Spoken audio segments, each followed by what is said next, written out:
We're going to quickly go through the patio, the back work area, and the garage to show you some highlights of what we have. We've got a picnic table that my father built, very sturdy, and he did a good job.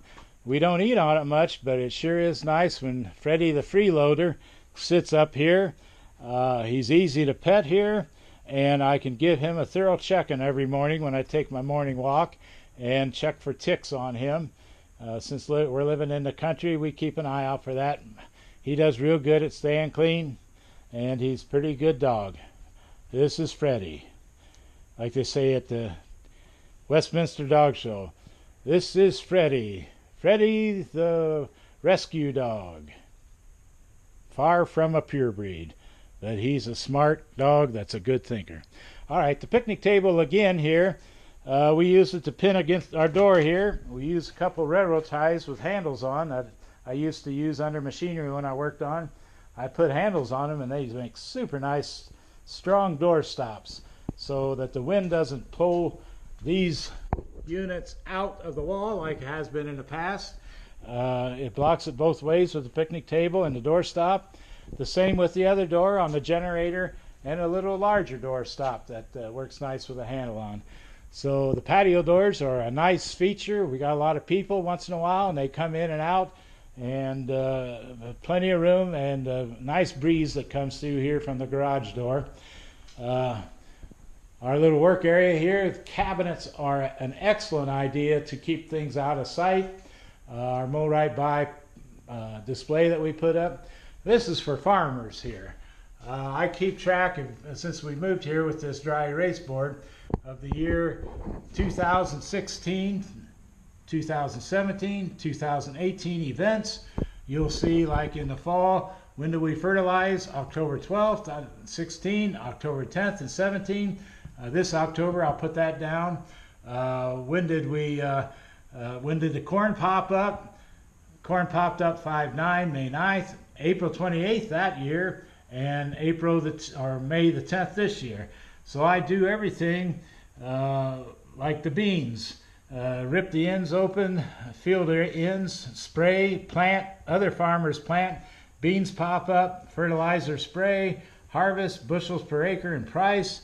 I do that with all the crops, corn, beans, wheat, and second crop beans. I used to keep track of taxes, but it seems like instead of them being the public servants, I'm the servant to them. And I got so mad I'm not going to keep track of taxes, because every time you look at it you get madder and madder. Other notes on here, wasp spray, spray the eaves, light fixtures, 6/1, 7/15, 8/30, Japanese beetles, June 15th to 8/15, prune, February, March, apple, cherries, grapes, first spray, May 24th on the leaves, had holes on. Here's where I keep tallies of the rain by month, 2016, 2017, 2018 so far, and down here I mark the actual days in a month. April 3rd we had 2.3, April 16th we had 1.5, April 19th we had 5 inches or 0.5 of snow. Up here I keep track of the latest snow in a year. April 19th we had snow, 4/29/18 we had a frost. And here I noted a frost on the corn. It came out okay. The beans I wasn't sure of, but they came out okay too on a little bit heavier frost. But you can see how I keep track of the rain month by month, day by day. Then on the totals, I will take that total up here for the monthly total. It's a nice little handy board, and it takes a little bit to set up, maybe an hour or two, but it only takes 5 seconds to write down the data once these events occur, and it's a handy little thing. Now the workbench is really nice. If you are a higher energy person, and this is very nice. I've got every shoe for every outdoor occasion here for outdoor events. The sink is a very nice thing to have in the house. It's over our Geo unit. You look at the Softener Salt Dolly website.com website, and you'll see it. Here we've got the water heater in here, the salt tub in here, the kinetical softening system in here, and the pressure tank in here, all insulated and very neat. And you don't have to worry about it freezing. It's about, I would say, from the outside temperature to what's in there is a 50-degree difference. Here we've got the Softener Salt Dolly system, where I never lift another salt bag again. You can read about that or see about that in the softenersaltdolly.com website. Here is a nice thing, just like the door stops on the outside. I've got a little connection here that keeps the breeze from blowing the door shut. Over here, I just have a bungee cord connected up to each other that holds that door and keeps it from blowing away. Go into our garage now. It's 24 feet wide, a nice sized garage. I don't know what the depth is, maybe 30 feet, but there's plenty of room here. And if you didn't have a work area built on your garage and you wanted that water system, you will see that if you would have placed the design of your house, your crawl space door on the other side of the steps, you have plenty of room in here to put even your sink and your geothermal echo unit, heat exchanger, and your water heater, softener, pressure tank. Just like they went through the wall there for that piece of pipe plumbing, they could do the whole unit here. You no longer have to carry your bags downstairs or anywhere. You got it right where the trunk of your car is, where even if you don't have the salt dolly lifting them for you, you don't have them very far to carry. So you've got plenty of room in your garage on an interior wall to place your water system and make your life better. We've got coat racks for keep our winter work clothes here, summer work clothes here. This is the dog's chair. He rests. He does a lot of resting. This is a blackboard. I put events in our life here. Big red oak, we planted that September of 1915. Pressure tank we put in at that would be April of 2016. The cement job, 5 times, 624, 711, 722, 819, 92 of 2016. Annually, 4/1, change the furnace filter, 4/1, turn on the outside faucets, October 1, turn off the outside faucets and drain, change the flag, keep track of how many salt bags we use, Buckeyes football scores, just a nice little blackboard. Plenty of cupboard and storage space in the garage, very nice. This is something funny, you'll get a kick out of it. It's called the Perfect Man. My dad had this 50 years ago in a garage. Now, there is a man who never drinks, nor smokes, nor chews, nor swears. He never gambles, never flirts, and shuns all sinful snares. He's paralyzed. There is a man who never does anything that is not right. His wife can tell just where he is at morning, noon, and night. He's dead. And my brother thought I always got away with stuff, so he wrote on the bottom of this when we were kids, "It's Tom Carter alive." So it's a nice little funny thing. I kind of like to keep it around. Here's something that's nice. My dad invented this.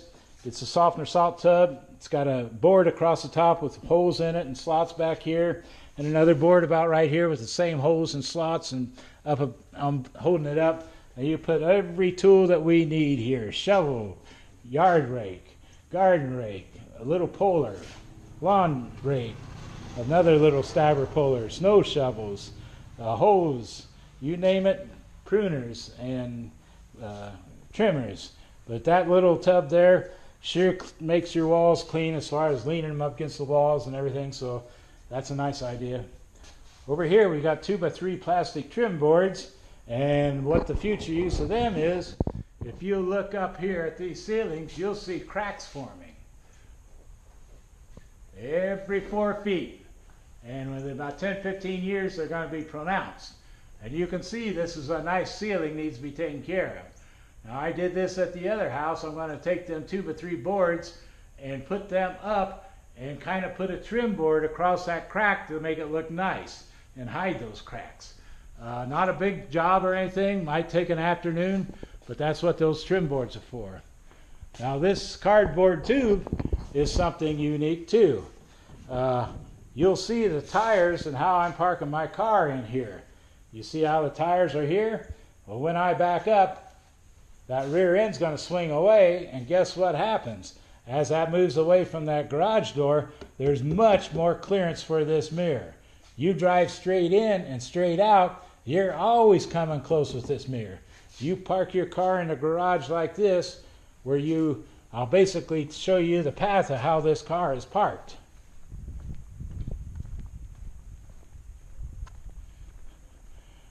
That white car comes in from this side, and it pulls over here, and I aim for that cardboard tube. I try to hit it, but for months I have not been able to hit it. I must come close to it, but when you pull in here, then you kind of turn away out like that. Then when you back out, you're going to back away from that wall here on your garage door, and you're always, I'd say, at least 1.5 feet, 2 feet away without even trying of your mirror clearing that.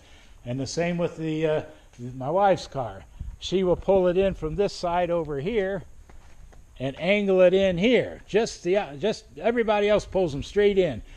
This way works really good. She'll pull in right from over here, and she'll aim for these steps. She never even gets close to them, and then she kind of angles it away, and that's the way to park a car. When she backs out, her rear end's going to go out that way. This mirror's going to be 1.5 feet, 2 feet away from that garage door.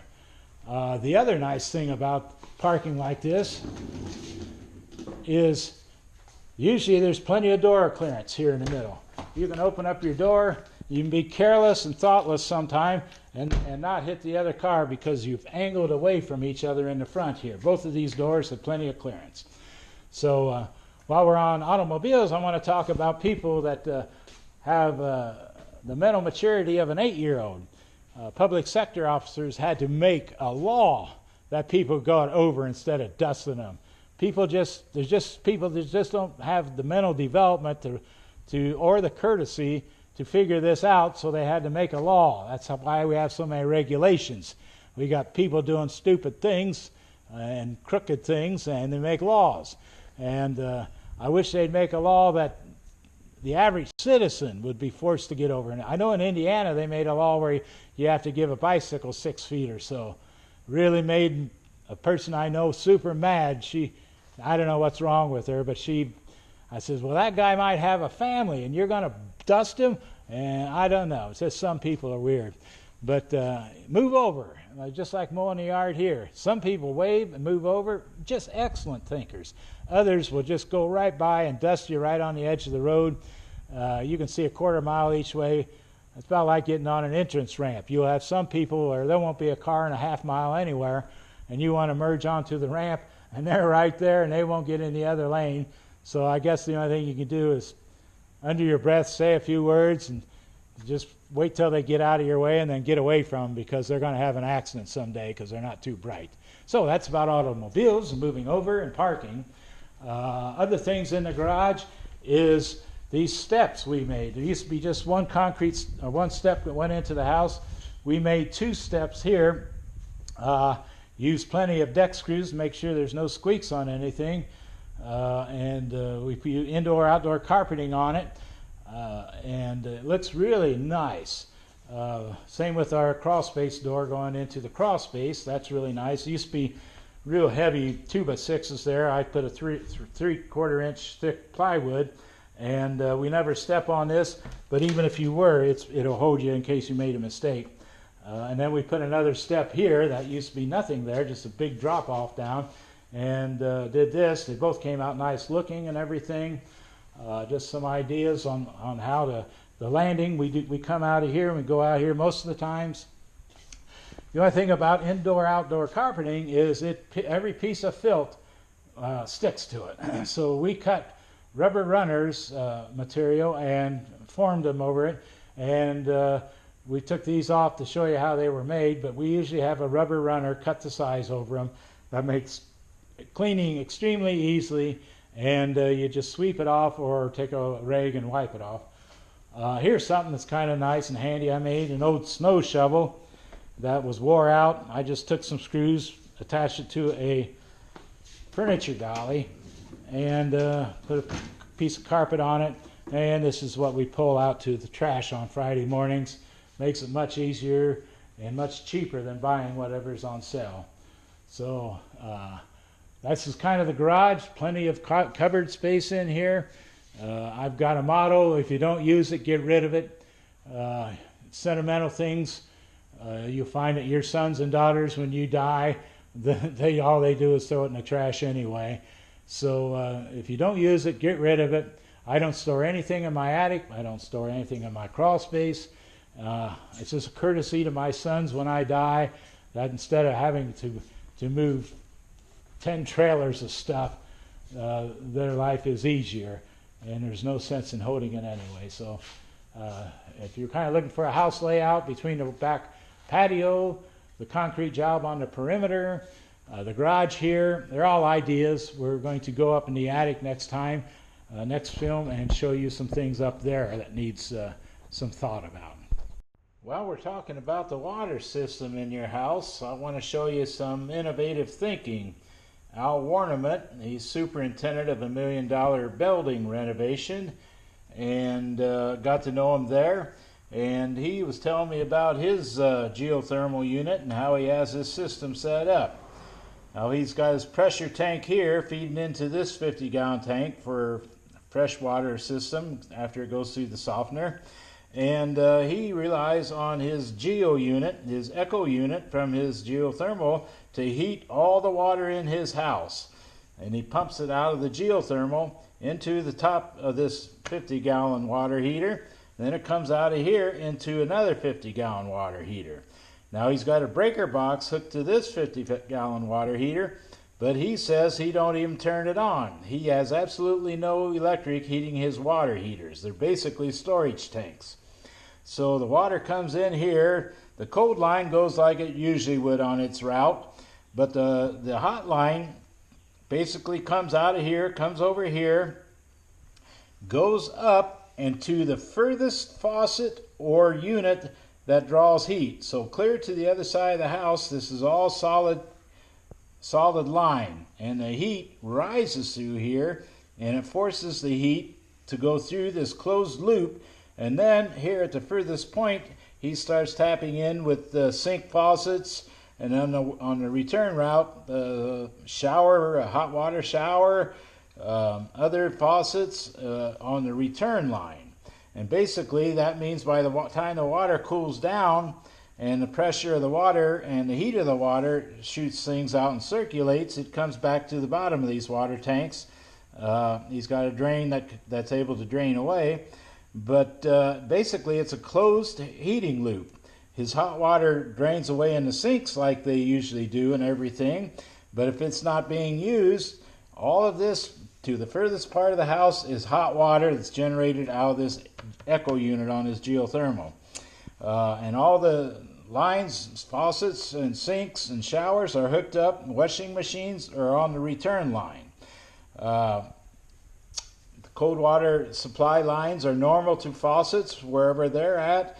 They just drain back into the drains like they usually do.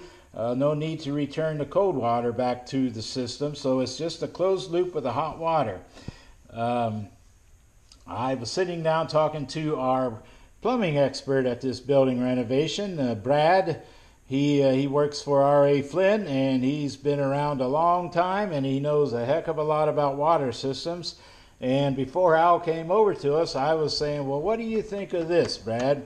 And he was saying, well, he said, number one, he's probably going to have a pump on there. And I told Brad, I says, we've talked about that.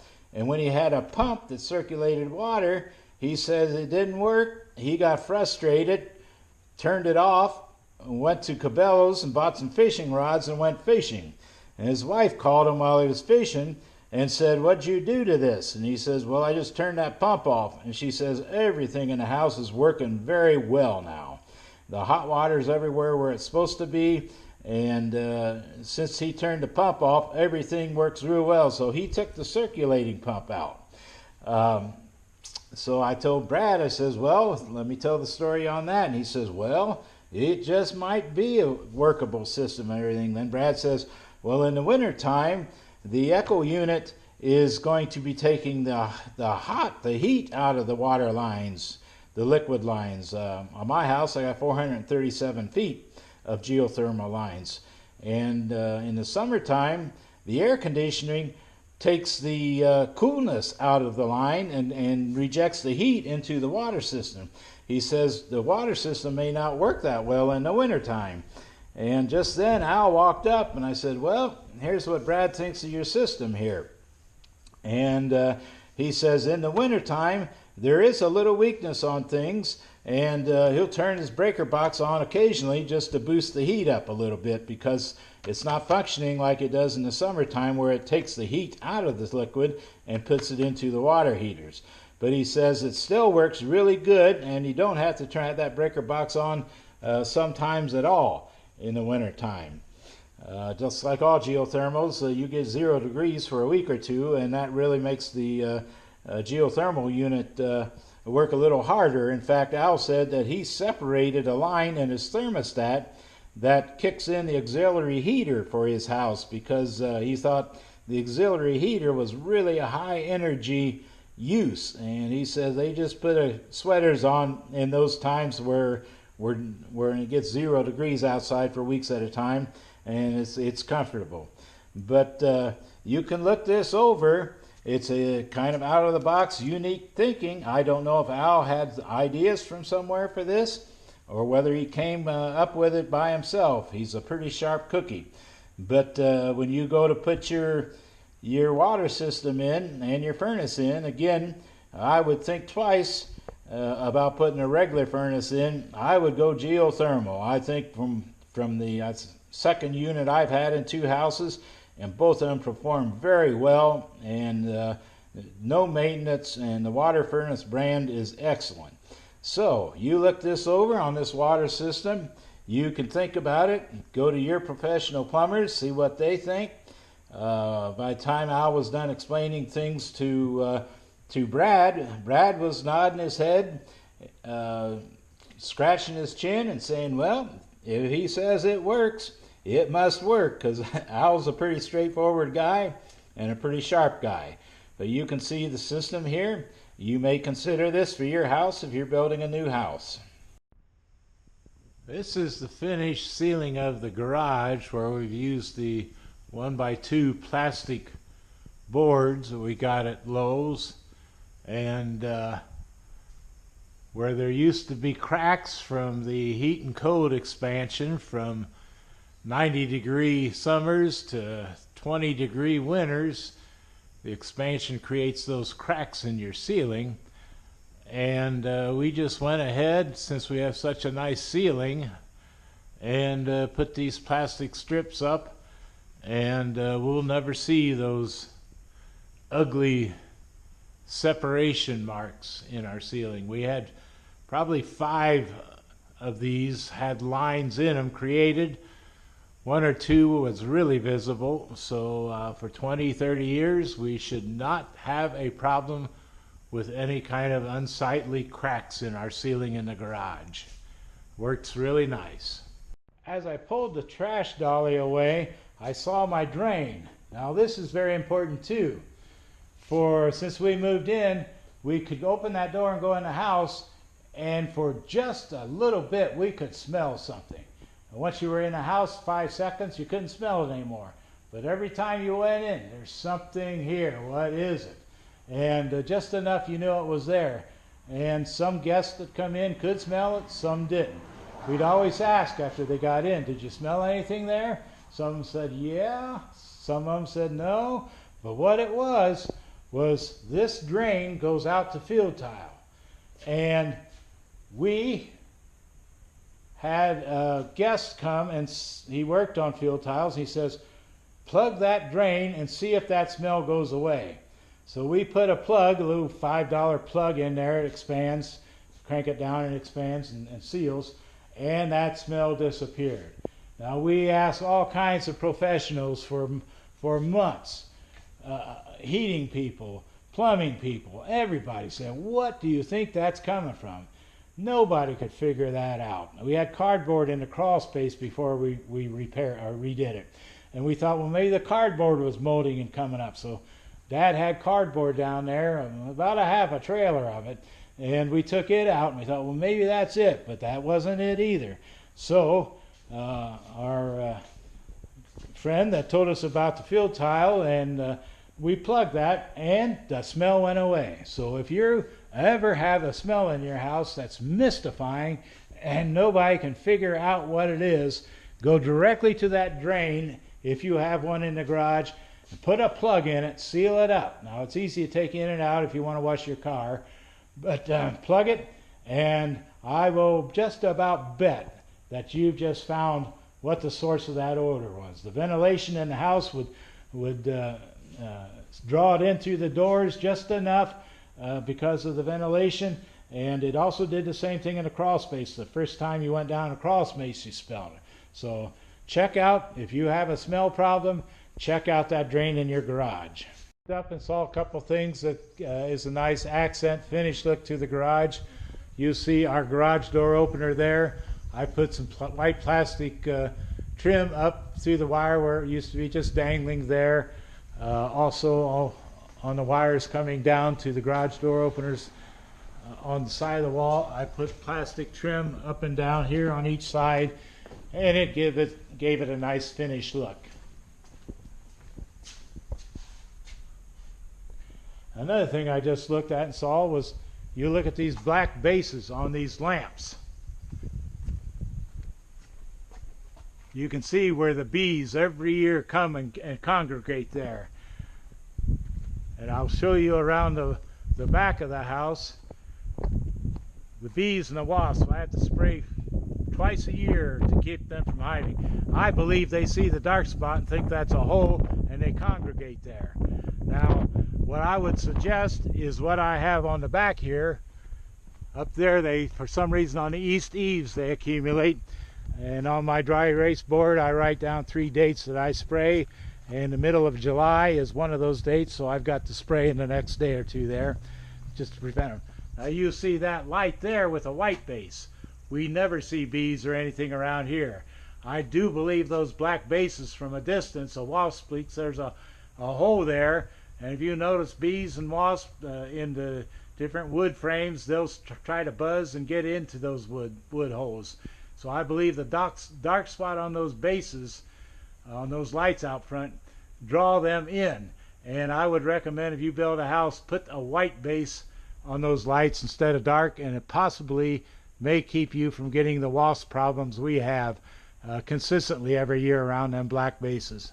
Came out here, and I noticed that I didn't tell you about we used to have the generator wire, flexible 1 inch, 1 1/4 inch flexible conduit coming up over here and draping down. Didn't look too good at all. So I tried to figure out how to get it covered up, and this is plastic spouting. And I took a 1x1 board, anchored it to the wall, then I anchored this spouting to that 1x1 board and finished it off. And it looks a heck of a lot better than what that unfinished flexible conduit draping up and down over there. I used some excess pieces over here that was left over as a facing on this shelf. We put our screens up here, and a couple bolts anchor it there, and a couple bolts anchor it here, and a couple at the end. But you can see how that's spider webs there. You can see how firm it fits there and how nice of a finish that is. So some plastic spouting came in handy, and we got creative with it, and we finished off this wall real nice. I'd like to put some pictures up there, in fact.